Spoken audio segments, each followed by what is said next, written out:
Laptop ആണെങ്കിലും desktop ആണെങ്കിലും ഈ ഒരു ടെക്നോളജിയിലുള്ള ഹാർഡ് ഡിസ്ക് ആണ് ഇൻസ്റ്റാൾ ചെയ്തിരിക്കുന്നതെങ്കിൽ നിങ്ങളുടെ ഓപ്പറേറ്റിംഗ് സിസ്റ്റത്തിൻ്റെ പെർഫോമൻസ് വളരെ മോശമായിരിക്കും.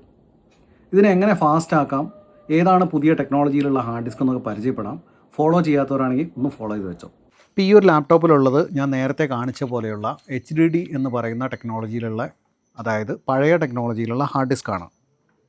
ഈ ഒരു ഹാർഡ് ഡിസ്കിൻ്റെ മാക്സിമം സ്പീഡ് എന്ന് പറയുന്നത് ഏതാണ്ട് ഒരു 160 MB/s ആയിരിക്കും. അതുകൊണ്ട് തന്നെ വിൻഡോസ് 10 ആയാലും വിൻഡോസ് 11 ആയാലും ലേറ്റസ്റ്റ് ആയിട്ടുള്ള അപ്ഡേഷൻ വന്നു കഴിഞ്ഞിട്ടുണ്ടെങ്കിൽ ഈ ഹാർഡ് ഡിസ്കിൽ റൺ ചെയ്യുക കുറച്ച് പ്രയാസമായിരിക്കും. ഈ ഒരു ലാപ്ടോപ്പിൽ 2 RAM ഉണ്ടായിട്ട് പോലും ഈ ഒരു ഹാർഡ് ഡിസ്ക് ആയതുകൊണ്ടാണ് വളരെ സ്ലോ ആയിട്ട് വിൻഡോസ് 10ഉം വിൻഡോസ് 11ഉം ഒക്കെ വർക്ക് ചെയ്യുന്നത്.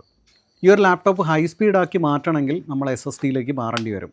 അപ്പോൾ എന്തൊക്കെയാണ് അതിനുള്ള സാധ്യതകൾ നോക്കാം. കണ്ടാൽ ഇതൊരു RAM ആണെന്ന് തോന്നുമെങ്കിലും ഇതൊരു ലേറ്റസ്റ്റ് ആയിട്ടുള്ള NVMe SSD ആണ്. ഇതിൻ്റെ സ്പീഡ് വരുന്നത് 2000 MB/s മുകളിലാണ്.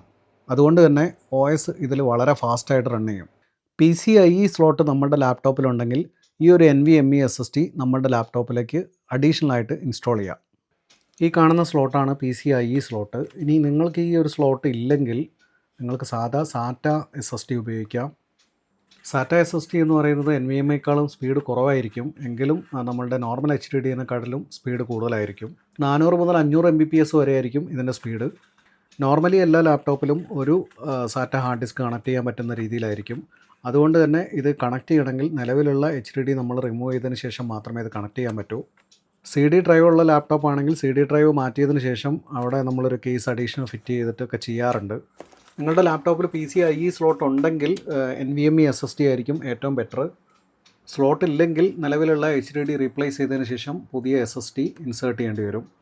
ഇതിൽ ഏത് രീതിയിൽ പുതിയ SSD ഇൻസ്റ്റാൾ ചെയ്താലും നമ്മുടെ നിലവിലുള്ള ഓപ്പറേറ്റിംഗ് സിസ്റ്റം യാതൊരു ചേഞ്ചസും വരാതെ തന്നെ നമുക്ക് പുതിയ SSDയിലേക്ക് മാറ്റാൻ പറ്റും.